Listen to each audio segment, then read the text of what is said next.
मेंढी माऊलीचा जन्म कसा झाला हे ऐकायचं असेल तर हा व्हिडिओ पूर्ण बघ, नसेल तर आत्ताच अर्धवट सोडून जा। मेंढी माऊलीचा दिव्य जन्म। कोण म्हणतं देव दिसत नाही, अंगावर काठी घोंगडी, कपाळावर पिवळा भंडारा आणि डोळ्यांत ईश्वराचं तेज घेऊन जो भक्तांसाठी वादळासारखा धावून गेला, तो माझा बाळू मामा। बेळगावच्या अक्कोळ नगरीत जन्मलेले आणि आदमापूरमध्ये संजीवन समाधी घेतलेले मामा साक्षात शंकराचा रुद्र अवतार आहेत। ज्या मेंढरांच्या चरणी अख्खी दुनिया झुकते, त्यांचा जन्म कसा झाला हा अंगावर काटा आणणारा इतिहास ऐकला तर पाषाण हृदयी माणसाच्या डोळ्यांतूनही पाणी येईल। त्या रणरणत्या माळरानावर नियतीचा एक थरारक खेळ सुरू झाला।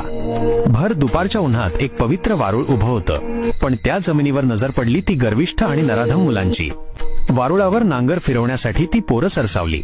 म्हाताऱ्या बापाने पदर पसरला, पोरांचे पाय धरले आणि रडून रडून विनवणी केली, लेकरांनो, हे वारुळ साधं मातीचं ढिगारा नाही, इथे साक्षात ईश्वराचा वास आहे, माझ्या मामाची सिद्धी आहे।